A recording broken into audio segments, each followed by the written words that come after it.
அல்லேலூயா. கர்த்தருடைய நல்ல நாமத்திற்கு மகிமை உண்டாகட்டும். இந்த ஆராதனைக்கு வந்திருக்கிற உங்கள் அனைவரையும் நான் ஆண்டவராகிய இயேசு கிறிஸ்துவுடைய நாமத்தினாலே நான் வாழ்த்தி வரவேற்றுக் கொள்கிறேன். கர்த்தர் நம்மோடு கூட இருந்து பெரிய காரியங்களை செய்வாராக. அல்லேலூயா, அல்லேலூயா. தாவீதுடைய ஜெபத்தை குறித்து நாம் நேற்றைய தினத்திலே கொஞ்சம் தியானித்தோம். சங்கீதங்களின் புஸ்தகம் 86வது சங்கீதம், சங்கீதங்களின் புஸ்தகம் 86வது சங்கீதம், அதனுடைய 17வது வசனத்தின் அடிப்படையில் நாம் சில காரியங்களை தியானித்தோம். இன்றைக்கும் அந்த வேத வசனத்தை எடுத்துக்கொள்வோம்.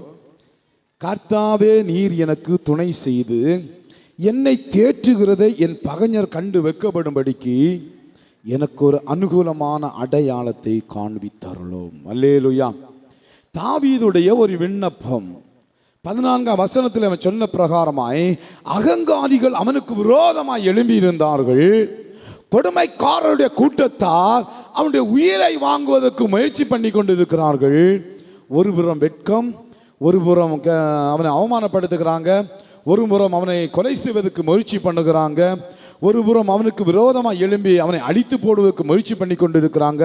அப்படிப்பட்ட ஒரு இக்கட்டான சூழ்நிலையில் ஆண்டவருடைய உதவியை நாடி ஆண்டவரை பார்த்து அவன் ஏறெடுக்கிற ஒரு ஜெபத்தை தான் பார்த்தோம். நீர் மன உருக்கமும் இரக்கமும் நீடிய பொறுமையும் பூரண கிருபையும் சத்தியமுள்ள தேவ என்மேல் நோக்கமாகி எனக்கு இறங்கும் உமது வல்லமே உமது அடியானுக்கு அருளி உமது அடியானின் குமாரனை ரட்சியும் ஆண்டவரே. நான் இப்போது இக்கட்டுக்குள்ளால இருக்கிறேன், நான் ஒரு போராட்டத்துக்குள்ள இருக்கிறேன், நான் ஒரு பிரச்சனைக்குள்ளால இருக்கிறேன், நான் பலவிதமான ஒரு மோசமான சூழ்நிலைக்குள்ளால தள்ளப்பட்ட நிலைமையில இருக்கிறேன். ஆண்டவரே, எனக்கு ஒத்தாசை வேண்டும். அல்லேலூயா, அல்லேலூயா. அற்புதமா அவன் ஆண்டவரை சார்ந்து கொள்ளுகிறான். எனக்கு ஒத்தாசை வேண்டும் ஆண்டவரே, எனக்கு ஒத்தாசை வேண்டும் ஆண்டவரே. என்ன ஒத்தாசை? நீங்க எனக்கு துணை செய்து என்ன தேற்றுகிறத என் சத்துருக்கள் என் பகைஞர் பார்த்து வெட்கப்படணும் ஆண்டவரே. கரங்களை தட்டி கர்த்தருக்கு நன்றி செலுத்துங்கள். அல்லேலூயா. நான் பெரிய ஐஸ்வர்யவான் ஆகி நான் பெரிய பெரிய வீடுகளை கட்டி நான் அதில் குடியிருக்கணும், அதை பார்த்து சத்துருக்கள் வெட்கப்படணும்னு சொல்லலை. அது எனக்கு பெரிய நிலைமையில தான் ஆகி அப்படி ஆகணும் இப்படி ஆகணும் கேட்கல. ஆண்டவரே, நீர் என்னை தேற்றுவதை, நீர் என்னை அரவணைப்பதை, நீர் எனக்கு ஆறுதல் செய்வதை, நீர் என்னை தேற்றி நடத்துவதை என் சத்துருக்கள் பார்க்கணும். ஏன்னா என் சத்துருக்கள் சொல்றாங்க, அவனுக்கு யாருமே இல்லை, அவன் யாருமற்ற நாதி இல்லாதவன், அவன் ஒருவரும் இல்லாதவன், அவன் அனாத, அவன் திக்கற்றவன், அவனை எதிர்த்தா கேள்வி கேட்க யாருமே இல்லை அப்படின்னு உலகம் எனக்கு எதிராக நிற்கிறது. அந்த உலகத்தின் நடுவில் எனக்கு நீங்க இருக்கிறீங்கிறத நிரூபிங்க ஆண்டவரே. எவ்வளவு அற்புதமான வேண்டுதல் பார்த்தீங்களா? எனக்கு யாரும் இல்லை அப்படின்னு எல்லாரும் நினைக்கிறாங்க. என்ன என்ன என்கிட்ட சண்டைக்கு வந்த யாரும் கேட்க மாட்டாங்கன்னு நினைக்கிறாங்க. என்னை கொண்டு போட்டா யாருமே கேட்க ஆள் இல்லைன்னு நினைக்கிறாங்க. ஆண்டவர், அவங்க நினைப்பு எப்படி இருந்தாலும் பிரச்சனை இல்லை, ஆனா எனக்கு நீங்க இருக்கிறீங்க என்பதை நிரூபிங்க ஆண்டவர். கரங்களை தட்டி ஹல்லேலூயா. இந்த நாளில் இந்த இடத்துல வந்து இருக்கிற நம்ம அதுபோன்ற சூழ்நிலைக்கு சில நேரங்கள் தள்ளப்படுவது உண்டு. நம்ம வியாதிகள் நம்மை நெருக்கும் போது, பிரச்சனைகள் நெருக்கும் போது, உத்திரங்கள் நெருக்கும் போது சில நம்ம ஏளனமாக பார்ப்பாங்க. பாத்தியா வாங்கி கட்டிட்டு இருக்கிறா, அவள் கஷ்டப்பட்டதில்லை, இன்னும் கஷ்டப்படுவாங்க, இன்னும் அப்படி ஆகுவாங்க, இப்படி அவங்க சொல்லி சொல்லி சொல்லி அது நம்முடைய காதுகளுக்கெல்லாம் வரும் பொழுது நம்ம தலை குறிந்து நிற்கிறோம், நம்ம வேதனையோடு நிற்கிறோம், நம்ம கஷ்டத்தோடு நிற்கிறோம். அப்படியே கைவிடப்பட்டது போன்ற உணர்வோடு கூட அப்படி வேதனையிலே கூனி குறுகி நிற்கிற அந்த சூழ்நிலையில ஒருவேளை இங்க யாராவது இருப்பீங்கன்னா நீங்க சொல்லுங்க, ஆண்டவரே, எனக்கு யாரும் இல்லைன்னு சொல்லி உலகம் நினைக்கிறது, ஆனா எனக்கு நீங்க இருக்கிறீங்க என்பதை உலகத்துக்கு நிரூபிங்க ஆண்டவரே. அல்லேலூயா, அல்லேலூயா. எனக்கு கர்த்தர் இருக்கிறார், என் குடும்பத்துக்கு கர்த்தர் துணையா இருக்கிறார். 2024ஆம் ஆண்டு கர்த்தர் எனக்கு துணையா இருக்கிறார் என்கிற நம்பிக்கையுடைய ஜனமே நீங்க சொல்லுங்க, ஆண்டவரே, நீங்க எனக்கு துணையா இருக்கிறத உலகம் காணணும், சத்துருக்கள் காணணும் ஆண்டவரே. அதன் தேற்றுவதை, என்னை அரவணைப்பதை, எனக்கு ஆறுதல் செய்வதை உலகம் காணணும். அதுக்கு எனக்கு ஒரு அனுகூலமான அடையாளத்தை தாங்க. அல்லேலூயா. அல்லேலூயா. நேற்றைய தினத்தில் நம்ம அநேக காரியங்களை தியானித்தோம். கர்த்தர் யார் யாருக்கு துணையாக இருந்தார் என்று சொல்லி ஒரு 3 பேருடைய சாட்சியின் அனுபவங்களை வேதத்திலிருந்து தியானித்தோம். சத்துருக்களுடைய அந்த கதறுதலையும் நாம் தியானித்தோம்.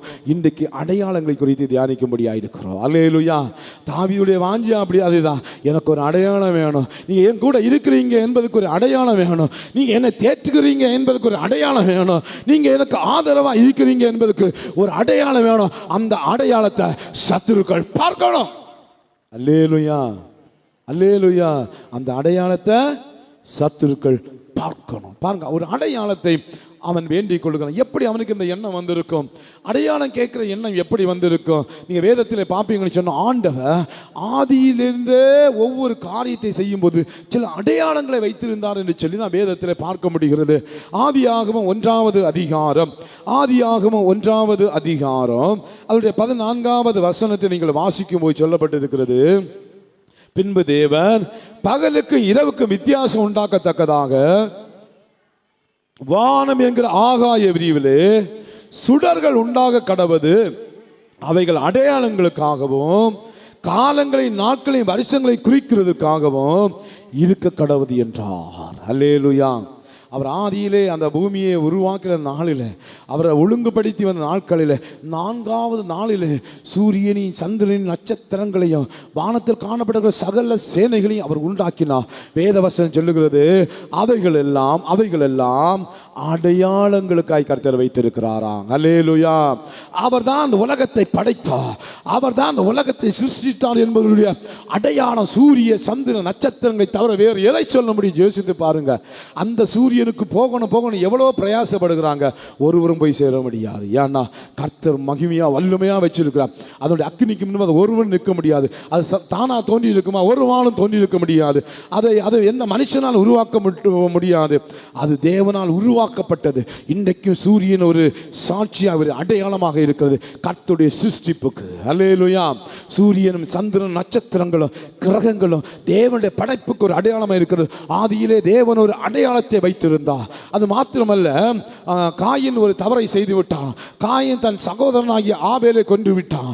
இப்பொழுது ஆண்டவர் அவனிடத்தில் வந்து பேசுகிறார், ஏய் உன் சகோதரனை கொன்னுட்டியே பாவி அப்படின்னு சொன்னபோது அவன் இப்ப பயப்பட ஆரம்பிக்கிறான். ஐயோ, நான் பூமியில போகும்போது எல்லாம் இதை கேட்பாங்களே, நான் தான் சகோதரனை கொன்னேன்னு சொல்லி எல்லாரும் என்னை கேவலமா பார்ப்பாங்களே, என்னை அவர்கள் கொண்டு போடுவார்களே, என்னை தண்டிப்பார்களே, ஐயோ இந்த பூமியில நான் சபிக்கப்பட்டவனா இருப்பேனே அப்படின்னு சொல்லி அவன் தன்னை வேதனைப்பட்டு ஆண்டவரை கேட்கிறான். ஆண்டவரே, நீ எனக்கு கொடுத்த சாபம் என்னால் தாங்க முடியாது, நீ எனக்கு கொடுத்த தண்டனை என்னால் ஏற்றுக்கொள்ள முடியாது அப்படின்னு சொன்னபோது ஆண்டவர் அவனுக்கு ஒரு அடையாளத்தை போட்டார். 4வது அதிகாரம், ஆதியாகமம் 4வது அதிகாரம் அதனுடைய 15வது வசனத்தை வாசிக்கும் போது, அப்பொழுது கர்த்தர் அவனை நோக்கி, காயினை கொல்லுகிற எவன் மேலும் 7 பழி சுமரி என்று சொல்லி காயினை கண்டுபிடிக்க எவனோ அவனை கொண்டு போடாதபடிக்கு கர்த்தர் அவன் மேல் ஒரு அடையாளத்தை போட்டார். அல்லேலூயா, அல்லேலூயா. அவனை காப்பாற்றுவதற்காக, அவன் கொலை செய்யப்படவன், அவன் தண்டிக்கப்பட்டு விடக்கூடாது. கர்த்தர் கொடுத்த சாபமே அவனுக்கு போதும். கர்த்தர் கொடுத்த அந்த சாபமே அவன் வாழ்க்கையை அனுபவிச்சு தீர போதும். அதையும் தாண்டி அவனை யாரும் கொண்டு விடக்கூடாது என்பதற்காக கர்த்தர் அவனுக்கு ஒரு அடையாளத்தை போட்டார். அது ஒரு பெரிய சப்ஜெக்ட். அடையாளத்தை குறித்து கர்த்தர், அந்த அடையாளத்தை குறித்து கர்த்தர் சித்தமான இன்னொரு நாள் பேசுவேன். பாருங்க, ஒரு அடையாளத்தை கொடுத்த பாருங்க, வானத்தையும் பூமியும் உண்டாக்குனுக்கு ஒரு அடையாளத்தை வானத்தில் வைத்தா, பூமியிலே அலைந்து கொண்டிருந்த காயினுக்கு ஒரு அடையாளத்தை கொடுத்தா. காலங்கள் போகிறது, ஜனங்கள் பெருகுறாங்க, பாவம் செய்கிறாங்க. இப்போ பாவம் உலகத்தில் பெருகிச்சு, பொல்லாப்பு பெருகிச்சு. ஆண்டவர் பூமியை அழிக்க சித்தமானா நோவாவையும் அவனுடைய குமாரர்களையும் நோவா தன்னுடைய மனைவியையும் மருமக்களை காப்பாற்றும்படியாய் தேவ கட்டளைப்படி பேழையை உண்டாக்கி அதிலே போய் சேர்ந்தான். அவ்விதமாக ஜலப்பிரளயம் வந்தபோது அவன் காப்பாற்றப்பட்டான். இப்போ ஜலப்பிரளயத்திலிருந்து வெளியே வருகிறாங்க. அப்பந்தான் அங்கே வானத்திலே ஒரு வானவில் தோன்றினது. வேதவசனம் சொல்லுகிறது, ஒரு வானவில் தோன்றினது. ஆண்டவராய் கர்த்தர் நோவாவிடத்தில் அந்த காரியத்தை சொல்லுகிறாரு. 9வது அதிகாரம் 9ஆம் அதிகாரம் 13வது வசனம் 12ஆம் வசனத்தில் வாசிங்க. அன்றியும் தேவன் எனக்கும் உங்களிடத்தில் இருக்கும் சகல ஜீவ ஜந்துக்களுக்கும் நித்திய தலைமுறைகளுக்கென்று நான் செய்கிற உடன்படிக்கையின் அடையாளமாக நான் என் வில்லை மேகத்தில் வைத்தேன், அது எனக்கும் பூமிக்கு உண்டான உடன்படிக்கைக்கு அடையாளமாக இருக்கு. கரங்களை தட்டி ஹல்லேலூயா, அல்லேலூயா. பாருங்க, புதிய யுகத்துக்குள் வந்தபோது அந்த யுகத்தில் தேவன் ஜனங்களோடு பண்ணினதுக்கு, உடன்படிக்கை பண்ணினதுக்கு ஒரு அடையாளமாக வானத்தில் ஒரு வில்லை வைத்தார், வானவில்லை வைத்தார். இப்போதெல்லாம் இந்த வானவில் தோன்றுகிறதோ அப்பொழுதெல்லாம் மழை நிற்கும். அதுக்கு பிற்பாடு தேவ தண்டனை அவர்களை விட்டு விலகி போகும். முழு உலகத்தையும் இனி ஜலப்பிரளயத்தினால் அழிக்க மாட்டேன் என்று சொல்லி தேவன் வைத்ததுக்கு ஒரு உடன்படிக்கையின் அடையாளமாக வானவில்லை பூமியிலே, வானத்தில் அடையாளமாக வைத்தார். அல்லேலூயா. அப்போ ஆதியிலிருந்து ஆண்டவர் ஒவ்வொரு காரியங்களை செய்யும் போது ஏதோ ஒரு அடையாளத்தை வைத்து தன் வார்த்தையை அவர் உறுதிப்படுத்தினார், தன்னுடைய உடன்படிக்கையை உறுதிப்படுத்தினார், தன்னுடைய நியாயங்களை உறுதிப்படுத்தி கொண்டே வந்தார். அல்லேலூயா. ஆண்டவரை இயேசு இந்த பூமியிலே வந்து மனுஷனாய் ஊழியம் செய்து அவர் ஊழியங்களை எல்லாம் நிறைவேற்றி மரித்து அடக்கம் பண்ணப்பட்டு உயிரோடு இருந்து பரத்துக்கு போன பிற்பாடு அவருடைய சீசர்கள் அவருடைய வார்த்தையெல்லாம் கேட்டு பூமி எல்லா இடங்களிலும் போய் சுவிசேஷம் சொல்ல ஆரம்பித்தார்கள். அப்பொழுது நடந்தது என்ன? மார்க் எழுதின சுவிசேஷம் 16வது அதிகாரம் 20வது வசனம். மார்க் 16:20. அவர்கள் புறப்பட்டு போய் எங்கும் பிரசங்கம் பண்ணினார்கள். கர்த்தர் அவரோடு கூட கிரியை நடப்பித்து அவர்களால் நடந்த அடையாளங்களினாலே வசனத்தை உறுதிப்படுத்தினார். கரங்களை தட்டி கர்த்தருக்கு நன்றி சொல்லுங்கள். ஹல்லேலூயா, ஹல்லேலூயா, ஹல்லேலூயா. முதல்ல வானத்தில் வைத்தா, ஒரு மனுஷனுக்கு மேலே வைத்தா, இன்னும் திரும்பவும் வானத்தில் வைத்தா. அதே தேவ இப்ப புதிய பாட்டு காலத்துக்கு வரும்பொழுது இப்ப அவருடைய அவருடைய சீஷர்கள் மேல அந்த அடையாளத்தை வைக்கிறார். அவர்கள் மூலமாய் நடந்த அடையாளங்களினாலே வசனத்தை உறுதிப்படுத்தினார். அல்லேலூயா. அவர் வசனங்களை உறுதிப்படுத்த அடையாளத்தை ஏற்படுத்தினார். எனக்கு அருமையான தேவனுடைய பிள்ளைகளாம், தேவன் பல இடங்களில் பல அடையாளங்களை வைத்திருக்கிறார். அந்த அடையாளங்கள் எல்லாம் தேவனுடைய வார்த்தைக்கு சாட்சியாக இருக்கிறது. அல்லேலூயா. தேவன் கொடுத்த விடுதலைக்கு சாட்சியாக இருக்கிறது. தேவன் செய்த அற்புதங்களுக்கு சாட்சியாக இருக்கிறது. தேவனுடைய வழி நடத்துவதற்கு சாட்சியாக இருக்கிறது.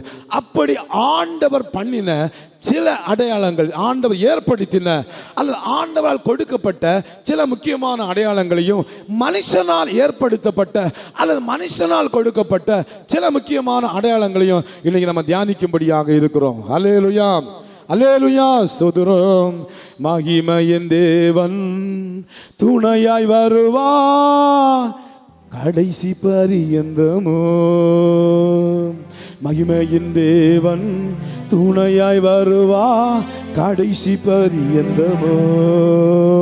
கோட்டைகள் நின்றாலோ, மலைகள் நின்றாலோ, கோட்டைகள் நின்றாலோ, மலைகள் நின்றாலோ, உனக்கு எதிரா நிற்கையாவோ நொடியில் தகர்ந்திடுமே. உனக்கு எதிரா நிற்கையாவோ நொடியில் தகர்ந்திடுமே. ஆராதனை, ஆராதனை, ஆராதனை தேவனுக்கே. ஆராதனை, ஆராதனை, ஆராதனை இயேசுவுக்கே. ஆராதனை, ஆராதனை, ஆராதனை தேவனுக்கே. ஆராதனை, ஆராதனை இயேசுவுக்கே. அல்லேலூயா, அல்லேலூயா. வேதத்தில் காணப்படுகிற சில முக்கியமான அடையாளங்களை பார்க்க போகிறோம். யாத்திரையாகமம் 12வது அதிகாரம், யாத்திரையாகமம் 12வது அதிகாரம் அதனுடைய 13வது வசனம். நீங்கள் இருக்கும் வீடுகளில் அந்த இரத்தம் உங்களுக்காக அடையாளமாயிருக்கும். அந்த இரத்தத்தை நான் கண்டு உங்களை கடந்து போவேன். நான் எகிப்து தேசத்தை அழிக்கும் போது அழிக்கும் வாதை உங்களுக்குள் வராதிருக்கும். அல்லேலூயா. சில விசேஷித்த அடையாளங்கள். முதலாவதாக பாதுகாப்பின் அடையாளம். அல்லேலூயா. பாதுகாப்பின் அடையாளம். இந்த சம்பவங்கள் எல்லாம் நமக்கு நிறைய தெரியும். இஸ்ரவேல் ஜனங்கள் எகிப்தில் 400 வருஷம் அடிமையாக கிடந்தாங்க. 430 வருடங்களுக்கு பிற்பாடு ஆண்டவராய் கர்த்தர் அந்த ஜனத்தை விடுதலை செய்து கொண்டு வரும்படியாக அவர் பிரயாசப்பட்டு கொண்டிருக்கிறார். அந்த சூழ்நிலையில் 9 வாதைகள் வந்து போய்விட்டது. பார்வோனுடைய சேனையை எல்லாம் ஆண்ட கலங்கடித்து, பார்வோனுடைய ராஜ்யத்தை கலங்கடித்து பாதி அழிந்து போகும்படி செய்திருந்தார். இப்போ பார்வோனுடைய இருதயம் கடினப்பட்டு கொண்டு இருந்தபடினால 10வது வாதையை ஆண்டவர் அனுமதிக்க அந்த போகிற அந்த நேரத்தில் மோசேயை பார்த்து சொல்லுகிறான், நீங்கள் ஒரு காரியத்தை செய்ய வேண்டும். ஒரு ஆட்டுக்குட்டியை பிடித்து அதை என்ன செய்யணும், 10ஆம் தேதி பிடித்து 14ஆம் தேதி வரை வைத்திருந்து அந்த ஆட்டுக்குட்டியை அடித்து அதன் இரத்தத்தை நீ வீட்டு நிலக்கால்கள்லாம் பூசி வைங்க, வீட்டு நிலக்கால்களில் எல்லா இடங்களிலும் பூசி வைங்க அப்படின்னு சொல்லி ஒரு நேமத்தை கொடுக்கிறான். அல்லேலூயா. இதை குறித்து, இந்த பஸ்காவை குறித்து நாளை தினத்தை நான் உங்களுக்கு பேசுவேன். ஆகவே இதை சுருக்கமாக சொல்லி போகிறேன். அந்த இரத்தத்தை உங்கள் வீட்டு நிலக்கால்களில் பூசுங்க அப்படின்னு சொல்லிட்டு அவன் பூசும்படி ஆண்டவர் கட்டளையிட்டு இருந்தா. அப்போ தான் சொல்கிறார், இந்த இரத்தம் எதற்குன்னா சங்கார தூதன் ராத்திரியில் வரப்போகிறா, இந்த தேசத்தை அழிக்கிற மரண தூதன் இந்த ராத்திரியில் வரப்போகிறான்.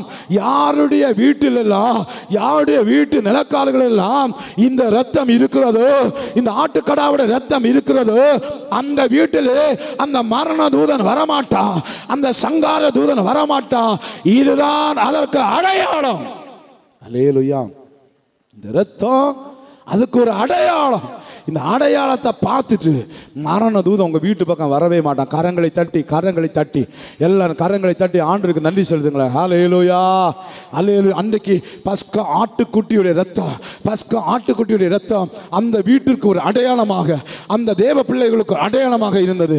இந்த புதிய உடன்படிக்கைக்குள் வாழ்ந்து கொண்டிருக்கிற நமக்கு ஆண்டவராகிய இயேசு கிறிஸ்துவுடைய ரத்தம் அடையாளமாக இருக்கிறது. ஒரு விசை கூட கரங்களை தட்டி கர்த்தருக்கு நன்றி செலுத்துவீங்களா? அல்லேலூயா, அல்லேலூயா.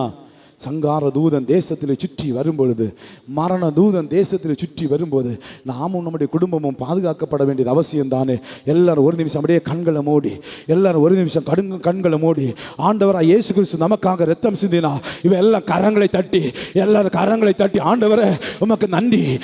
சங்கார தூதன் எங்களுக்கு வராதபடிக்கு, சங்கார தூதனுடைய சங்காரம் எங்களுக்கு உண்டாகாத படிக்கு நீர் எங்களுக்காக விலையேறப்பட்ட ரத்தத்தை சிந்தினீரே, உமக்கு நன்றி ஆண்டவரே. இவ்வளவுதானா உங்க நன்றி? இவ்வளவுதானா உங்க நல்ல சத்தமா கரங்களை தட்டி ஓ ஹல்லேலூயா, ஹல்லேலூயா, ஹல்லேலூயா. நன்றி ஆண்டவரே. அப்படியே உங்க வலது கரத்தை உயர்த்தி ஆண்டவராக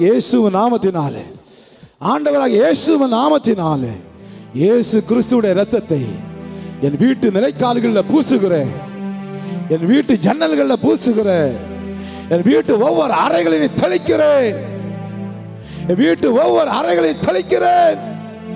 வீட்டில் இருக்கிற எல்லா நபர்கள் மேலும் பூசுகிறேன், என் வீட்டில் இருக்கிற எல்லா நபர்களுடைய நெற்றியில இயேசு கிறிஸ்துவின் இரத்தத்தை அடையாளமாய் போடுகிறேன். கரங்களை தட்டி நன்றி ஆண்டவர். அல்லேலூயா. ஆண்டவராக இயேசு கிறிஸ்து அந்த பஸ்கா ஆட்டுக்குட்டிய இரத்தத்தை ஒரு பாதுகாப்பின் அடையாளமாக கொடுத்தார். அல்லேலூயா. அந்த இரத்தம் யாருடைய வீடுகளில் எல்லாம் பூசப்பட்டிருந்ததோ அந்த வீடுகளில் சாவு இல்லை, அந்த வீடுகளில் சங்கார தூதன் கிரியை செய்ய முடியல. அந்த சங்கார தூதன் அவர்களை விட்டு கடந்து போனான். அல்லேலூயா. அவர்களை விட்டு கடந்து போனான். அதனாலதான் பாஸ் ஓவர் ஃபெஸ்டிவல் செலிப்ரேஷன் பஸ்கா அப்படின்னு சொல்லப்பட்ட பஸ்கா அப்படின்னாலே கடந்து போகுது என்று அர்த்தம். சங்கார தூதன் கடந்து போய்விட்டான். அல்லேலூயா. ஏன்னா நம்ம வீட்டில், நம்ம மேல, நம்ம குடும்பங்களில் ஆண்டவராக இயேசு கிறிஸ்துவோட இரத்தம் இருக்கிறது. ஆமென். அல்லேலூயா. பாதுகாப்பின் அடையாளமாக ஆண்டவர் இரத்தத்தை அவர்களுக்கு வைத்தார். இரண்டாவது ஒரு சம்பவம் யாத்திரையாகமம் 3வது அதிகாரம் அதனுடைய 12வது வசனத்தை வாசிங்க. அதற்கு அவர், நான் உன்னோடு இருப்பேன், நீ இந்த ஜனத்தை எகிப்திலிருந்து அழைத்து வந்த பின் நீங்கள் இந்த மலையில் தேவனுக்கு ஆராதனை செய்வீர்கள், நான் உன்னை அனுப்பினேன் என்பதற்கு இதுவே அடையாளம். அல்லேலூயா. மோசேக்கு ஆண்டவர் ஒரு அடையாளத்தை கொடுக்கிறார். என்ன? ஆண்டவர் இஸ்ரவேல் ஜனங்களை மீட்பதற்காக மோசே அழைத்த போது அவன் சாக்கு போக்கு சொல்கிறான், ஐயோ அதான் என்னால் முடியாது, நான் அந்த அளவுக்கு வாக்கு வரலாம் ஒன்று கிடையாது, அந்த அளவுக்கு நான் பெரிய ஆள் ஒன்று கிடையாது ஆண்டவர், வேற யாராவது இருந்து அவங்கள பார்த்துக்கொள்ளும், இந்த ஊழியத்தை செய்கிற அளவுக்கெல்லாம் நான் தகுதி கிடையாது. இன்னைக்கு நம்மளும் அப்படி தான் அநேக நேரங்களை ஐயோ இதுக்கெல்லாம் நான் தகுதி கிடையாது, இதெல்லாம் என்னால் முடியாது, அதுக்கெல்லாம் வேறு ஆட்கள் இருக்கிறாங்க, என்னை விட நல்லவங்க நிறைய பேர் இருக்கிறாங்க. ஒரு முறை இப்படி தான் ஆண்டவர் என்னை ஊழியத்துக்கு அழைத்த போது எனக்கு நன்றாக ஞாபகத்துக்கு இருக்கிறது. நான் 12ஆம் வகுப்பு படித்து கொண்டிருந்த நேரம் அது. ஒரு நாள் அதிகாலையில் 4 மணிக்கு, அப்பொழுது 4 மணிக்கு எழும்பி ஜெபிக்கிற பழக்கம் எனக்கு உண்டு. 4 மணிக்கு எழும்பி ஜெபிக்கும் போது ஆண்டவர் விசேஷ விதமாக என்னோடு கூட அவர் இடைப்பட்டு கொண்டே இருந்தா. ஸோ அப்போ தான் ஆண்டவர் எடுத்து சொன்னேன், ஆண்டவரை இந்த ஊழியம் எல்லாம் செய்கிற அளவுக்கு நான் பெரிய பரிசுத்தமானவன் இல்லை ஆண்டவரை, ஏன்னா அன்னைக்குள்ள சூழ்நிலை நான் அப்படி தான் இருந்தேன். ஆண்டவரே அந்த ஊழியத்தை நான் செய்யலைப்பா, வேறு யாராவது ஒரு ஆளை நீங்கள் அனுப்புங்க ஆண்டவரை, என் சார்பாக இன்னொருத்தர் என்னை காட்டில் நல்லவனாக இருக்கிற ஒருவனை நீங்கள் அனுப்புங்க ஆண்டவரை, இந்த ஊழியத்தெல்லாம் செய்கிற அளவுக்கு எனக்கு தாளந்தும் கிடையாது, இந்த ஊழியத்தையெல்லாம் செய்கிற அளவுக்கு நான் பரிசுத்தவானும் கிடையாது, என்னை விட்டுருங்க ஆண்டவரே, என்னை விட்டுருங்க ஆண்டவரே. ஒரு நாள் அந்த மன்றாடினதை நான் யோசித்து பார்க்குறேன். அப்போ தான் ஆண்டவர் சொன்னார், நான் உன்னை தெரிந்து கொண்டேன். அல்லேலூயா. கர்த்தர் ஒரு மனுஷனை ஒரு நோக்கத்துக்காக அழைச்சிருப்பாருன்னா, கர்த்தர் ஒரு மனுஷனை ஒரு நோக்கத்துக்காக ஏற்படுத்தி வைத்திருப்பார்னா, அவன் எங்கே போனாலும் அவனை விடவே மாட்டார். அல்லேலூயா. அழைக்கும் போது வந்துடணும். ஒரு ஊழியக்காரர் சொல்லுவார், வலையை போடும்போது நீ வலையிலே சிக்கிக்கொள், ஆண்டவர் வலையை போடும்போது வலையிலே சிக்கிக்கொள், பத்திரமா கரை சேரலாம், இல்லைன்னா உன்னை தூண்டில் போட்டு பிடிப்பார். அல்லேலூயா, அல்லேலூயா. வலையில சிக்கினா பத்திரமா கொண்டு கரையில் போடுங்க. தூண்டில் போட்டால் என்ன ஆகும் தெரியுமா? என்ன ஆகும் சொல்லுங்க? தூண்டில் போட்டா அந்த தூண்டில் வாயை கிழிக்கலாம், அப்படிதானே? அந்த தூண்டில் மீனை சாப்பிடும்போது அது சில நேரம் வாயை கிழிக்கும், தூண்டில் தூக்கி டமாரோ ஒரு அடிப்பாங்க, மெதுவாக தூக்க மாட்டாங்க, ஏன்னா இழுத்துட்டு போயிடும், அப்படியே தூக்கி டமாரோ ஒரு சல்லுன்னு அடிப்பாங்க தரையில். அப்படி அடிக்கப்பட்டு சில நேரத்தில் வர வேண்டியது இருக்கும். அல்லேலூயா. அதனால தான் அவர் சொல்லுவார், சோதரம், உன்னை கர்த்தர் வலை விரிக்கும் போது வலையிலே சிக்கிக்கொள், இல்லைன்னா தூண்டில் போட்டு பிடிப்பார் என்று வேதனையை அனுபவிக்க வேண்டியிருக்கு, அனுபவிச்சுட்டு வர வேண்டியிருக்கணும். எனக்கு அருமையான தேவனுடைய பிள்ளைகள், மோசேயை ஆண்டவர் அழைக்கிறான், ஊழியத்துக்காக அழைக்கிறான், வாடா நீ வாணும், அதெல்லாம் நான் வர முடியாது ஆண்டவரை, வர முடியாது ஆண்டவரேன்னு சொல்லுகிறா.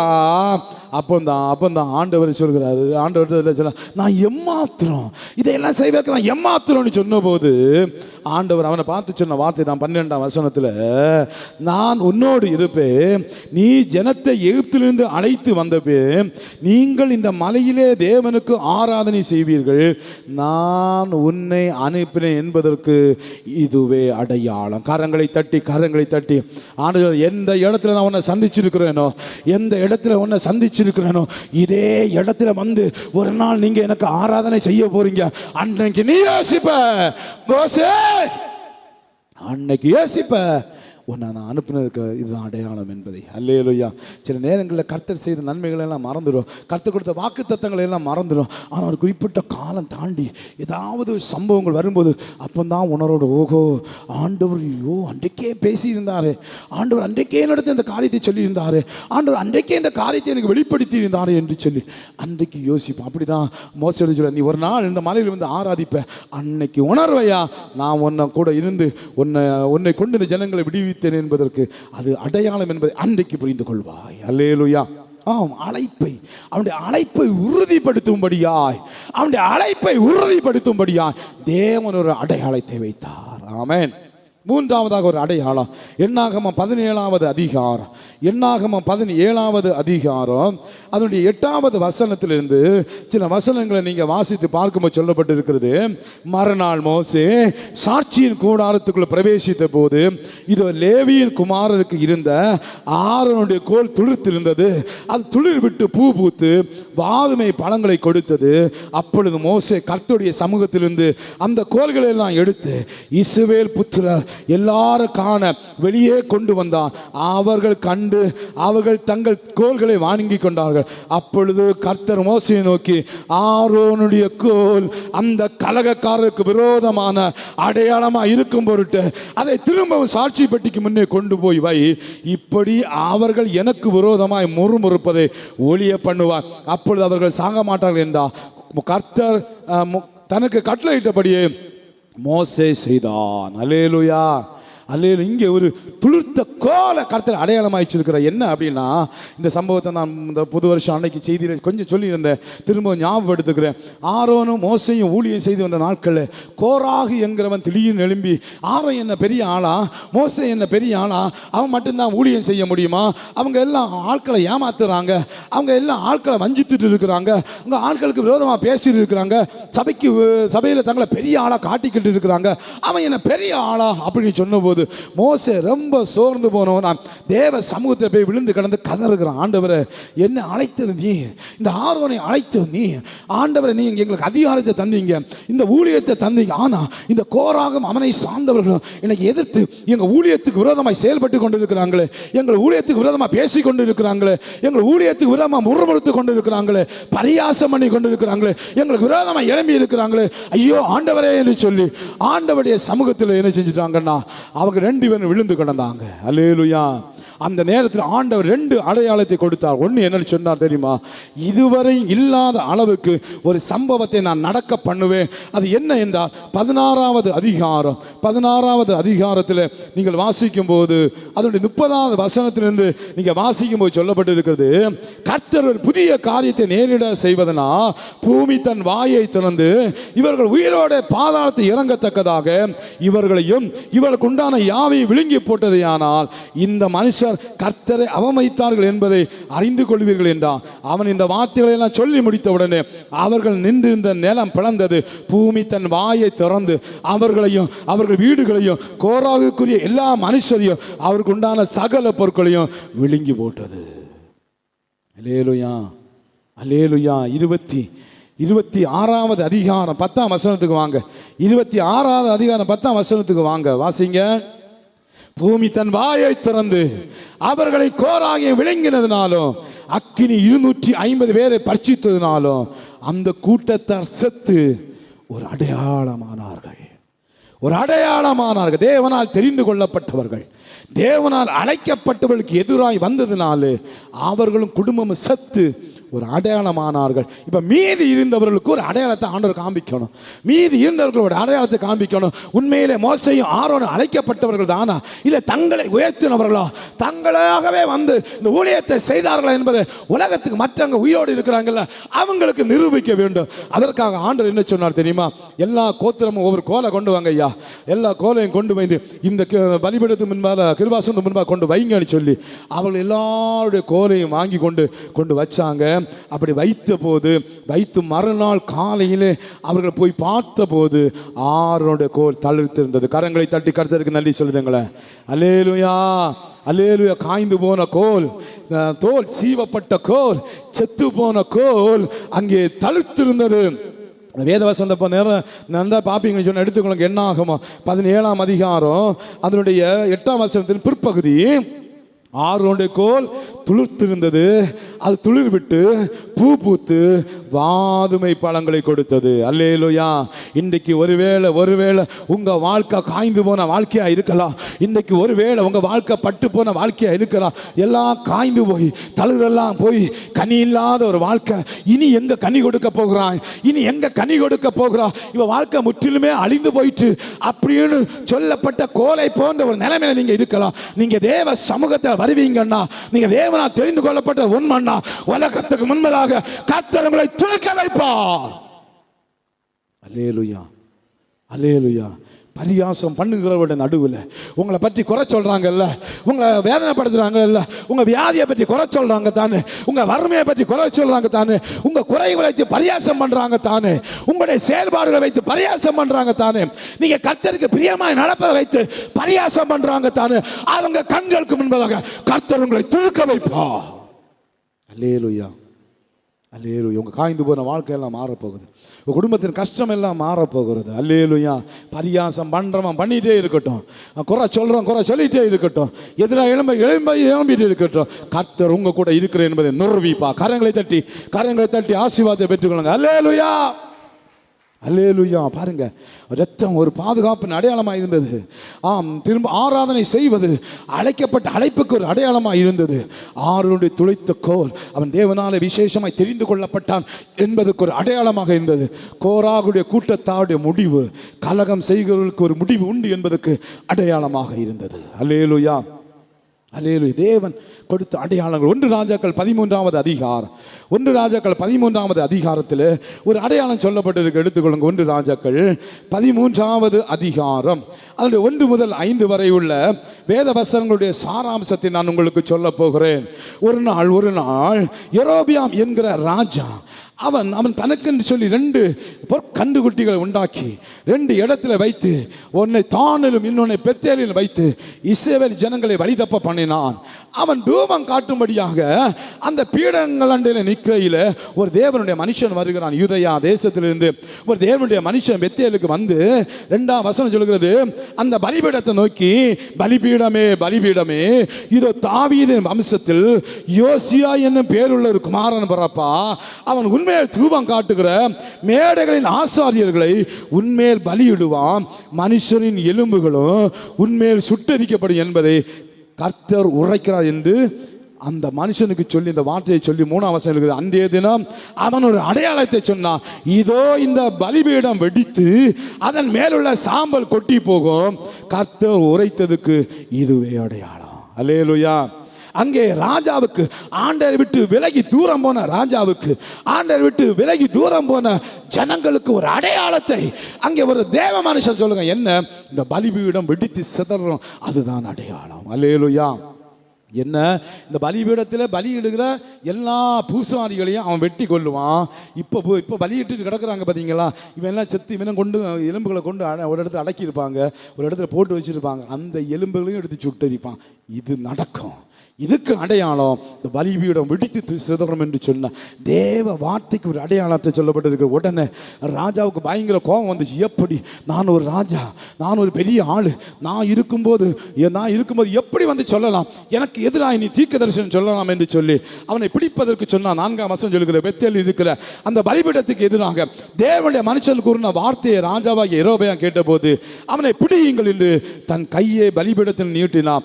அவனுக்கு விரோதமாய் நீட்டின கை தன்னிடத்தில் முடங்கா கூடாதபடிக்கு மறத்து போயிட்டு, கரங்களை தட்டி நல்ல சத்தமா கையை தட்டி கர்த்தரை மகிமைப்படுத்துவீங்களா? அல்லேலூயா. கர்த்தருடைய வார்த்தைக்கு விரோதமாக, கர்த்தருடைய தீர்க்கதரிசனத்துக்கு விரோதமாக கரங்களை நீட்டினோட கை மடக்க முடியல. பிடிங்கன்னு சொன்னா சொன்ன கை அப்படிதான் இருந்துச்சு, மடக்கவே முடியல. கையை இப்ப அவன் சொல்றான், ஐயோ ஐயோ, தேவனுடைய மனுஷன், உண்மையில நீ தேவனுடைய மனுஷங்கிறத அறிந்து கொள்ளுங்க. நிறைய பேர் இப்படிதான் வாங்கி கட்டினா அப்புறம் தான் உணர்வாங்க. எனக்கு அருமையான தேவனுடைய பிள்ளைகளை, கர்த்தருடைய வார்த்தையை ஒரு நாளும் அற்பமாக எண்ணவே கூடாது. தீர்க்க தரிசனங்கள் எல்லாம் ஒரு நாளும் அற்பமாக எண்ணவே கூடாது. கர்த்தர் பேசிட்டே இருப்பார், கர்த்தர் நிறைய காரியங்களை சொல்லிட்டே இருப்பார். நம்ம உணர்வடையணும். நான் சொன்ன ஞாயிற்றுக்கிழமை சொல்லியிருக்கேன் பார்த்தீங்களா, சபை என்பது கற்றுக்கொள்ளுகிற இடம், சபை என்கிறது உருவாக்குகிற இடம், சபை என்கிறது பரலோகத்துக்காக நம்மை ஆயத்தப்படுத்துகிற இடம். இங்கே வந்து கற்றுக்கொண்டு தான் இருக்கணும். இன்னும் மகிமை மேலே மகிமை அடைவதற்கு, கிருபை மேலே கிருபையை பெற்றுக்கொள்வதற்கு நமக்கு ஏது உண்டாக்குற இடம் தான் சபை. அல்லேலூயா. இங்கே கொடுக்கப்படுகிற ஒரு வார்த்தை நானாக இருக்கலாம், எனக்கு அடுத்து நீ வரப்போகிற ஊழியக்காரங்களாக இருக்கலாம், அல்லது விசேஷமாக அவர்கள் ஊழியக்காரங்களாக இருக்கலாம், யாராக இருந்தாலும் அவங்க கொடுக்குற வார்த்தைகளை நீங்கள் உற்று கவனிக்கணும். அந்த வார்த்தைகளை கவனிச்சு அது என் வாழ்க்கையை மாற்றுமா அப்படின்னு சொல்லி நம்ம அந்த வார்த்தைக்கு நம்மளை ஒப்பு கொடுக்கணும். மரியாள் தன் வார்த்தைக்கு ஒப்பு கொடுத்தபடியினால் தான் ஆசீர்வாதம் உண்டாயிற்று. அல்லேலூயா. ஒரு நாள் இங்கே நடக்கிற காரியங்களை வச்சு உங்கள் வீட்டில் இருந்துட்டு நீங்கள் பரியாசம் பண்ணாதீங்க, கர்த்தர் கோபப்படுவார். அல்லேலூயா. இங்கே நடக்கிற எந்த காரியம், ஆலயத்தில் நடக்கிற ஒன்றை வச்சு உங்கள் வீட்டில் ஒரு நாளும் பரியாசம் பண்ணாதீங்க. அப்படி யாராவது பரியாசம் பண்ணுறாங்க சொல்லி வைங்க, அது நல்லதில்லை. ஆமேன். பரியாசம் பண்ணுங்கிறவங்கள கர்த்தர் நிச்சயமா தப்ப விட மாட்டார். பாருங்க, இப்போ இந்த ராஜா கையை நீட்டு நான் கையை மடக்க முடியல. அந்த 5ஆம் வசனம் சொல்லுங்க, தேவனுடைய மனுஷன் கர்த்தருடைய வார்த்தையால் குறித்திருந்த அடையாளத்தின்படியே பலிபீடம் வெடித்து சாம்பல் பலிபீடத்தை கொட்டி போயிட்டு, கரங்களை தட்டி கர்த்தருக்கு நன்றி செலுத்துவீங்களா? கரங்களை தட்டி கர்த்தருக்கு நன்றி செலுத்துவீங்களா? எனக்கு அருமையான தேவனுடைய பிள்ளைகளை, அந்த வார்த்தை தேவனால் உண்டாயிற்று, அந்த வார்த்தை தேவனால் உண்டாயிற்று என்பதற்கு அங்கே ஒரு அடையாளம், பலிபீடம் வெடித்து சிதறுவது. அல்லேலூயா. பலிபீடம் வெடித்து சிதற. ஆறாவது ஒரு காரியத்தை நான் சொல்ல போறேன். நியாயாதிபதிகளின் புஸ்தகம் 6வது அதிகாரம் எடுத்து எழுதிக்கொள்ளுங்க. நியாயாதிபதிகளின் புஸ்தகம் 6வது அதிகாரத்தில் கிதியோனுடைய வாழ்க்கையில் நடந்த ஒரு முக்கியமான சம்பவம் சொல்லப்பட்டிருக்கு. 6 அதனுடைய 17 வாசிங்க.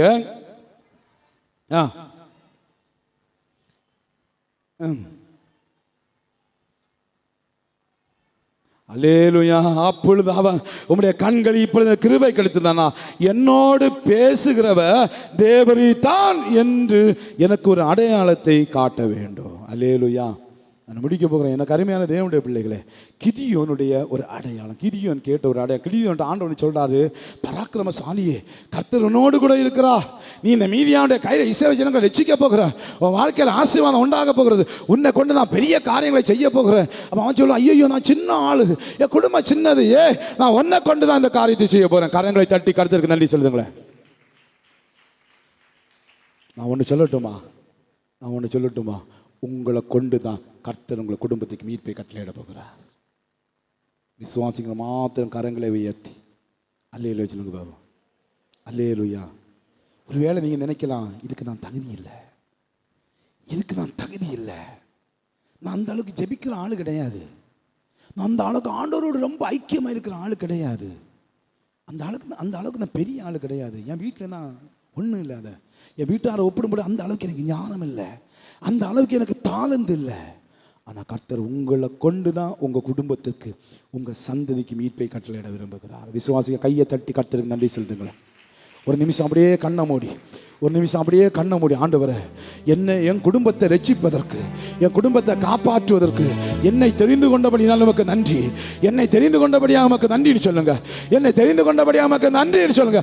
என்னை கொண்டு என் புருஷனை, என்னை கொண்டு என் மனைவியை, என்னை கொண்டு என் பிள்ளைகளை, என்னை கொண்டு என் மருமக்களை, என்னை கொண்டு என் சகோதரங்களை, என்னை கொண்டு என் பெற்றோரை, என்னை கொண்டு என் சமுதாயத்தை நீ மாற்ற போகிறபடியா நன்றி ஆண்டவரே. Hallelujah, hallelujah, hallelujah, hallelujah, hallelujah, hallelujah, Jesus, hallelujah, amen. நம்மளை கொண்டு நீங்க விசுவாசிக்கணும். இன்னைக்கு நான் இந்த ஆராதனையில் சும்மா நான் வரல, என் ஆண்டவனை அழைச்சி வந்திருக்கானா, என்னை கொண்டு ஏதோ ஒன்று செய்ய போகிறார். ஹல்லேலூயா. நீங்க விசுவாசித்த தேவனுடைய மகிமையை காண்பீங்க. ரட்சிக்கப்படாத உங்க கணவன், ரட்சிக்கப்படாத உங்க பிள்ளைங்க உங்க மூலமா ரட்சிக்கப்படுவாங்க. ஆசீர்வாதம் இல்லாம இருக்கிற உங்க குடும்பத்தை உங்கள் மூலமா ஆசீர்வாதத்தை பெறுவாங்க. தரித்திரத்தில் இருக்கிற உங்க குடும்பம் உங்க மூலமா செழிப்பை பெறும். கஷ்டத்தில் இருக்கிற குடும்பம் உங்க மூலமா மேன்மையை பெறும். நீங்க ஆசீர்வாதமா இருப்பீர்கள். அல்லேலூயா. உங்களை கொண்டுதான் கர்த்தர் பெரிய காரியங்களை செய்வார். அல்லேலூயா. கர்த்தரை ஏற்றுக்கொண்ட ஒரு புறஜாதி, அதாவது புறஜாதினா பிற மதத்தை சார்ந்த ஒரு அம்மா ஆண்டவரை ஏற்றுக்கொண்டாங்க. ஏதோ ஒரு விதத்தில் அவங்களுக்கு ஒரு வியாதி இருந்துச்சு. அந்த வியாதியின் கட்டுகள் அவங்களை நெருக்கின போது அவங்க ஒரு கிறிஸ்தவ ஆலயத்தை போய் ஜெபிக்க ஆரம்பித்தாங்க. அவங்களை கர்த்தர் சுகம் கொடுக்க ஆரம்பித்தா. அந்த அம்மா தொடர்ந்து அந்த ஆலயத்துக்கும் போக ஆரம்பித்தார்கள். கர்த்தருக்குள் பயங்கர வைராக்கியமாக இருந்தாங்க. அங்கே பிள்ளைகள் ஆண்டவரை ஏற்றுக்கொள்ளலை. அங்கே பிள்ளைகள்லாம் அம்மாவுக்கு எதிராக பேசுவாங்களாம். ஏம்மா அங்கே போகாதம்மா, அந்த இயேசு கோயிலுக்கு நீ போகாத, அந்த இயேசு கோயிலுக்கு போகாதுன்னு சொல்லிட்டு அவங்க ஏச திட்ட ஆரம்பித்தாங்க. ஆனால் அந்த அம்மா சொல்லுவாங்களாம், எனக்கு ஜீவனை தந்த அந்த இயேசு, ஹல்லேலூயா, மரண கட்டுக்குள் இருந்த எனக்கு ஜீவனை தந்த அந்த இயேசு, அந்த கோயிலுக்கு போனதுனால தான் நான் சுகம் பெற்றேன். அதனால் நான் உயிருள்ள காலம் வரை அவரை மட்டும்தான் தொழுவேன். நான் ஜீவனுள்ள காலம் அந்த கோயிலுக்கு போக தான் செய்வேன். நீ எத்தனை தான் தடுத்தாலும் நான் நிப்பாட்ட மாட்டேன்னு சொல்லி ரொம்ப வைராக்கியமாக இருந்தா. காலங்கள் போக ஆரம்பித்தது. அவங்க கூட கர்த்தர் இருக்கிறார் என்பதை அங்கே பிள்ளைகள் எல்லாம் உணர ஆரம்பித்தாங்க. அந்த பிள்ளைகள் நல்ல பிள்ளைகள், ஆனால் சில தடுமாற்றங்கள் அந்த பிள்ளைகள் வாழ்க்கையில் வர ஆரம்பித்தது. அதில் ஒரு மகன் ஒரு தப்பு பண்ணிட்டான். ஒரு தப்பு பண்ணனால இன்னொரு குடும்பம் அதிகமாக பாதிக்கப்பட்டுச்சு. இந்த அம்மா ஆண்டவரத்தில் ஜெபம் பண்ணுறாங்க, ஆண்டவரே என் மகன் மனசு மாறணும். என்னென்னா கொஞ்சம் நிறைய பணம் ஒரு இது கொடுக்க வேண்டிய இருந்துச்சு. இவங்க கொடுக்காததுனால அந்த குடும்பம் இப்போ தரித்திரத்து நிலைமையில் வர ஆரம்பிச்சு. அவங்க ரொம்ப கஷ்டப்பட்டு இருக்கிறாங்க. இந்த பணம் போனால் தான் அவங்க தப்ப முடியும். அவங்க பெரிய பிரச்சனையில் இருக்கிறாங்க. இந்த பணத்தை கொடுக்கணும், எங்கள் மகன் கொடுக்கவே மாட்டேங்கிறான். இவங்க ஜெபம் பண்ணுறாங்க, ஆண்டவரே என் மகனுக்கு உள்ளத்தில் பேசுங்கப்பா, என் மகன் தப்பு பண்ணிட்டு இருக்கான், பேசுங்க ஆண்டவரே பேசுங்கன்னு சொல்லி சொன்னா மகன் ஒரு மாற்றமும் இல்லை. அல்லேலூயா. அந்த பெண்மணி காலையில் 5 மணிக்கே இந்த வீட்டில் வந்து கதவு தட்டுமா, ஏயா பணத்தை தாயா, இல்லைன்னா என் புருஷனை பிடிச்சி உள்ளே போட்டுருவாங்க ஐயா, நாங்கள் அப்படி கஷ்டத்தில் இருக்கோம், தள்ளலாம் போகலாம் தள்ளலாம் போ அப்படின்னு சொல்லிட்டு விரட்டி விட்டுட்டே இருப்பாரா. இந்த அம்மாவுக்கு ரொம்ப வேதனையோட மகன் எப்பா அவங்க தூரத்தில் வராங்க. இப்போ 5 மணிக்கே நம்ம வீட்டில் வரணும்னா அந்த அம்மா 3 மணிக்கே எழும்பி இருக்குண்டா. 3 மணிக்கே எழும்பி காலையிலே இப்படி ஓடி வருது. நீ இறக்கம் வைக்கக்கூடாதா, உனக்கு ஒன்றும் தெரியாது, நீ போ அப்படின்னு சொல்லிட்டாரா. இந்த அம்மா ஜெபம் பண்ணிகிட்டே இருந்தாங்க. ஒரு வழியும் தெரியலை. இன்னொரு நாள் வரும்போது காலையில் வரும்போது இந்த அம்மா எழும்பி வீட்டுக்கு முன்னால் வந்தாங்க. அங்கே சொன்னாங்க, எம்மா உன் கஷ்டம் எல்லாம் எனக்கு புரியுதும்மா, உன் வேதனையெல்லாம் எனக்கு புரியுது, என் மகன் தப்பு பண்ணுறான்னு எனக்கு புரியுது, என் மகன் திருந்தணும்னு நான் விரும்புகிறேன், நான் உனக்கு ஒரு ஐடியா தரேன், நீ செய்யன்னு சொல்லிட்டு அட்ரஸை எழுதி நீ போய் போலீஸ் ஸ்டேஷனில் கம்ப்ளைண்ட் கொடு, போலீஸ் ஸ்டேஷனில் கம்ப்ளைண்ட் கொடு, பாரத மீதி விழா நான் பார்க்குறேன்னு சொல்லி அட்ரஸ் எழுதி கொடுத்தாங்க. அந்த அம்மா கம்ப்ளைண்ட் கொடுத்தாங்க. மறுநாள் போலீஸ் வந்து ஹலோ மறுநாள் போலீஸ் வந்து நிற்கி. நம்ம ரட்சிக்கப்பட்ட அம்மாமார் என்ன செய்வோம் தெரியுமா? ரட்சிக்கப்பட்ட பாரம்பரியமாகவே கிறிஸ்தவர்களாக இருக்கிற நம்ம என்ன செய்வோம் சொல்லுங்க? ஆண்டவர் புதுசாக ஏற்றுக்கொண்ட தன் பிள்ளையை திருத்த அவங்க வழி தெரியல, ஜோமனை பார்த்தாங்க திருத்த வழி தெரியல, ஆண்டோடைய சமூகத்தில் ஒப்பு கொடுத்துருக்க ஆதி எங்கள் போலீஸ் வந்து ஓடிட்டான். போலீஸ் துரத்த ஆரம்பிச்சிட்டு ஒரு இடத்துல விழுந்து வண்டி இடிச்சு ஆக்சிடென்ட் ஆகி அங்கே இங்கே கிழிஞ்சு ஆஸ்பத்திரியில் போய் படுத்து கிடக்கிற அந்த அம்மா போய் சொன்னாங்களாம், பாத்தியாப்பா உனக்கு ஒரு வலி வந்து உன்னை எவ்வளோ துடிக்கிற, அந்த பெண்மணி எவ்வளோ நாள் வந்து காலையில் கதறிச்சு முன்னால, உனக்கு ஒரு கஷ்டம் உனக்கு துடிக்குது தானே. அந்த மகன் சொன்னானா, என்னை மன்னிச்சிடுங்கம்மா, என்னை மன்னிச்சிடுங்க, 2 நாள் அந்த பணத்தை கொடுக்குறேன். அங்கே இருந்துட்டு அந்த ஹாஸ்பிட்டலில் இருந்துட்டு ஃபோன் பண்ணி எல்லாம் சொன்னோம், கொடுக்க வேண்டிய பணத்தை 2 நாளில் கொடுத்து முடிச்சுட்டாங்க. கரங்களை தட்டிவீங்களா? அல்லேலூயா. அந்த மகன் மனசு மாறிட்டான், அந்த மகன் மனசு மாறிட்டான். அவன் சொல்ல, அம்மா இனிமேல் நான் யாரையும் துரோகிக்க மாட்டாம்மா, உங்கள் ஆண்டவர் உண்மை உள்ளவருமா, நீ ஜெபிச்ச ஜெபம் வீணா போகலாமா, நான் மனம் திரும்பிட்டேம்மா, நான் மனம் திரும்பிட்டேன், இனி இந்த பாவத்தை செய்ய மாட்டேம்மா. ஹலோ, இதுதான் ரட்சிக்கப்பட்டவனுடைய அடையாளம். தன் மகனை திருத்தங்க வேற வழி தெரியலை அந்த அம்மாவுக்கு. நீங்களா என்ன செய்வீங்க? வீட்டுக்குள்ளே ஒழிச்சு வச்சுட்டு அவன் அப்படிதான் அது குடிச்சு சாவியான சாப்பிட்டு பிழைக்கட்டு குடிக்கான கொடுக்கட்டு நான் என்னத்தை செய்ய, அப்படிதானே சொல்லணும். அல்லேலூயா, அல்லேலூயா. அந்த அம்மா மூலமாக கடினமான காரியம்தான், கடினமான காரியம்தான். ஆனால் அந்த அம்மா எடுத்த முயற்சி மகனை மனம் திரும்ப வைத்தது. நல்ல கரங்களை தட்டி அல்லேலூயா, அல்லேலூயா. உங்களை கொண்டு உங்க குடும்பத்துக்கு ஒரு மீட்பை கட்டளையிட விரும்புகிறார். உங்களை கொண்டு உங்க குடும்பத்துக்கு ஒரு அற்புதத்தை செய்ய விரும்புகிறார். உங்களை கொண்டு உங்க குடும்பத்தில் ரட்சிக்கப்படாதவர்களை ரட்சிப்புக்கு நேரம் நடத்த விரும்புகிறார். உங்களை கொண்டு நீங்க இன்னைக்கு இருக்க நிலைமைந்து ஓஹோன்னு கொண்டு வர விரும்புகிறார். அல்லேலூயா, அல்லேலூயா. கிதியோனை அதுக்கு அழைச்சார். கிதியோனை அழைத்த போது அவன் சொல்றான், ஆண்டவரே என்னால முடியாதப்பா, இதெல்லாம் செய்யற அளவுக்கு எனக்கு தாளந்துகள் இல்லை. நம்மளை போலதான் சொல்லிட்டு இருந்தான்.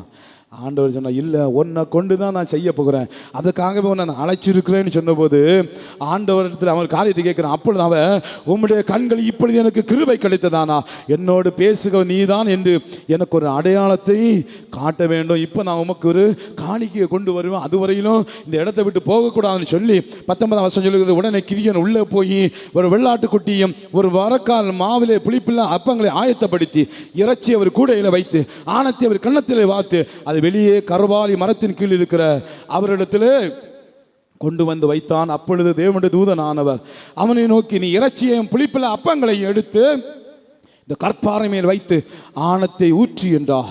அவன் அப்படியே செய்தான். அப்பொழுது கர்த்தருடைய தூதன் தன் கையில் இருந்த கோலின் நுனியை நீட்டி இறைச்சியும் புளிப்பில்லா அப்பங்களை தொட்டார். அப்பொழுது அக்கினி கற்பாறையிலிருந்து எழும்பி இறைச்சியும் புளிப்பில்லா அப்பங்களை பரிசித்தது. கர்த்தருடைய தூதனம் என்றார். அவன் கண்களுக்கு முன்பாக மறைந்து போனான். அப்பொழுது அவன் கர்த்தருடைய தூதன் என்று கண்ட, ஐயோ கர்த்தராகிய ஆண்டவரே, நான் கர்த்தருடைய தூதனை முகமாய் கண்டேன். அல்லேலூயா. கர்த்தர் உறுதிப்படுத்துகிறார். அக்கினியாய் அங்கே இறங்கினார். அல்லேலூயா, அல்லேலூயா. நீங்களும் ஆண்டவர்கிட்ட கேட்கலாம், ஆண்டவர் நீங்க என்ன அழைச்சதுக்கு உண்மைதானா? அது ஊழியம் செய்வதற்காக அல்ல, என் குடும்பத்தை ரட்சிப்புக்கு என்ன நீங்க தெரிஞ்சு கொண்ட உண்மைனா இன்னைக்கு ஒரு அடையாளத்தை தாங்கப்பா. அல்லேலூயா. பார்த்தீங்களா, ஆண்டவர் கொடுத்த அடையாளங்கள் மூலமாக அடையாளங்கள் குழுமம் அவருடைய அழைப்பை உறுதிப்படுத்தினார், அவருடைய காரியங்களை உறுதிப்படுத்தினார். இன்னைக்கு இந்த ஆராதனையில் வந்திருக்கிற உங்களுக்கு கர்த்தர் அடையாளங்களை தந்து அவர் உறுதிப்படுத்துவார். அவர் உங்களுக்கு சொல்லுகிறார், நான் உனக்கு துணை நிற்கிறேன். ஆமென். இந்த 24வது ஆண்டு முழுவதிலும் 22ஆம் ஆண்டு முழுவதும் நான் உனக்கு துணை நிற்கிறேன். நீ பயப்படாதே, நீ பயப்படாதே, நான் உனக்கு துணை நிற்கிறேன். கர்த்தர் துணையா இருப்பா. அது உங்களுக்கு ஒரு அடையாளமாக வெளிப்படும். உங்க கூட இருக்கிறார் என்பதை கர்த்தர் நிரூபித்து கொண்டே இருப்பார். ஒவ்வொரு நாளும் நிரூபிச்சுட்டே இருப்பார். ஆமென். நம்புங்க, கர்த்தரை முழுமையா நம்புங்க, அவர் நிரூபித்து கொண்டே இருப்பார். கர்த்தர்களிடத்திலிருந்து அடையாளத்தை நீங்க வாங்கி கொள்ளலாம். கேளுங்க, உங்களுக்கு அடையாளத்தை கொடுப்பா. தேவனாய் கர்த்தர் ஒவ்வொரு ஆசீர்வதிப்பாராக. எல்லாரும் அப்படியே எழுமி நின்று, எல்லாரும் தேவ சமூகத்தில் அப்படியே எழுமி நின்று அடையாளத்தை கொடுக்கிற ஆண்டவர். தாவீது ஆண்டவரிடத்துல கேட்டான். அவன் இதெல்லாம் உணர்ந்தான், இதெல்லாம் அவன் ஆராய்ந்தான், இதெல்லாம் அவன் அறிந்திருந்தான், வேதத்தை அவன் தெளிவாய் புரிந்திருந்தான். பழைய ஏற்பாட்டு காலத்தில் நடந்த எல்லாம் அவனுக்கு தெரிந்திருந்தது. அவனுடைய மூதாதையர் எல்லாம் அவனுக்கு சொல்லிக் கொடுத்திருந்தாங்க. ஆகவே இப்படி ஒவ்வொரு காலகட்டங்களில் ஆதி முதல் மனிதனுடைய வாழ்க்கையில் கர்த்தர் அடையாளங்களை காட்டி அந்த வார்த்தைகளை நிரூபித்து கொண்டிருந்ததுனால தாவீது இப்போ ஆண்டவரிடத்தில் கேட்கிற, ஆண்டவரே நீ எனக்கு துணையாய் நிற்கிறதை, நீ எனக்கு துணை செய்கிறதை, துணை செய்து தேற்றுகிறதை, துணையா நின்று தேற்றுகிறதை என் சத்துருக்கள் கண்டு வெட்கப்படும்படியாக எனக்கு ஒரு அனுகூலமான அடையாளத்தை காண்பித்தார்கள். ஆண்டவரை நீங்களும் கேட்குறீங்களா? தாவீதை போல நீங்களும் கேட்குறீங்களா? கேளுங்க. ஆண்டவரை தாவீது ஜெபித்ததை போல நானும் ஜெபிக்கிறேன். அப்பா, நீங்க எனக்கு நல்ல ஒரு வாக்குத்தத்தத்தை தந்தீங்க. பயப்படாதே, நான் உனக்கு துணை நிற்கிறேன் என்று வாக்குத்தத்தத்தை தந்திருக்கிறீங்க. இந்த சிறப்பு ஆராதனையில் அதை உறுதிப்படுத்தியிருக்கீங்க. அடையாளங்கள் மூலமாய் உறுதிப்படுத்துகிறோம் ஆண்டவர். ஹல்லேலூயா, ஹல்லேலூயா, ஹல்லேலூயா, ஹல்லேலூயா, ஹல்லேலூயா. அதிசயங்கள் செய்கிறவர் நம் அருகில் இருக்கிறார். அற்புதங்கள் செய்கிறவர் என்று நமக்குள் வசிக்கிறார். அதிசயங்கள் செய்கிறவர் நம் அருகில் இருக்கிறார். அற்புதங்கள் செய்கிறவர் என்று நமக்குள் வசிக்கிறார். அதிசயங்கள் செய்கிறவர் அருகில் இருக்கிறார்.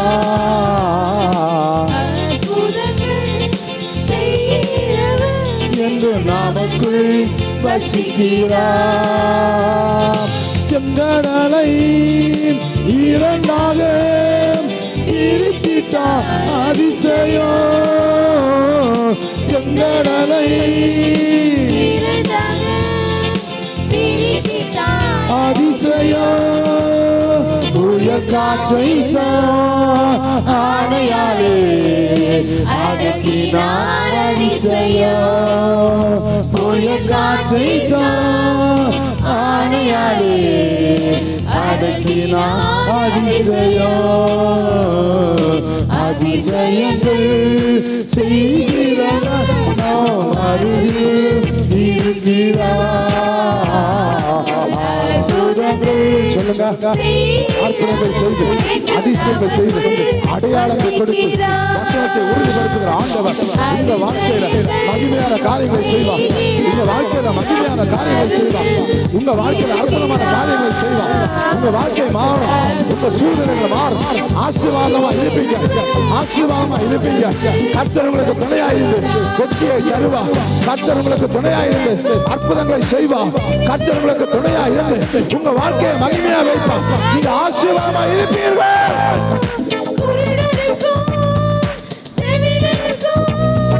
சுகந்தம் அதிசயம் ஒரு சொல்லாலே மனிதரை எனக்கு அதிசயம் ஒரு சொல்லாலே மனிதரை எனக்கு அதிசயம்.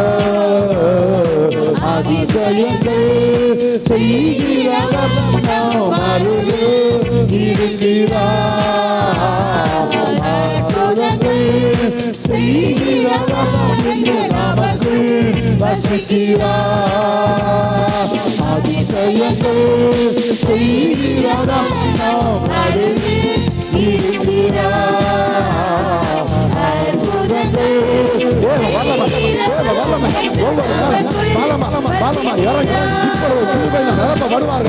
ஆசீர்வாதம் நிரப்பப்படுவார்களா, நன்மைகள் நிரப்பப்படுவார்களா, அபிஷேகம் இறங்குவதாக புதுப்பிக்கப்பட்ட அனுபவம், புதுப்பிக்கப்பட்ட அனுபவம் ஒவ்வொருவரும் காணலாம். இயேசு நாமத்தில் காணலாம். ஹalleluya, ஹalleluya, ஹalleluya, ஹalleluya. ஸ்தோத்திரம், ஸ்தோத்திரம், ஸ்தோத்திரம் ஆண்டவரே. ஹalleluya, ஸ்தோத்திரம் ஆண்டவரே. Praise the Lord. Hallelujah. ஸ்தோத்திரம். ஆமென், ஆமென், ஆமென். நம்முடைய அருகில் இருக்கிறார். நம்மோடு கூட இருக்கிறார். அவர் நமக்கு துணையா இருக்கிறார். இந்த ஆண்டு முழுவதும் நமக்கு துணையா இருக்கும். அற்புதங்களை செய்வார், அதிசயங்களை செய்வார், விடுதலை தருவார், வெற்றியை தருவார், நம்முடைய பிள்ளைகளை ஆசீர்வதிப்பார்.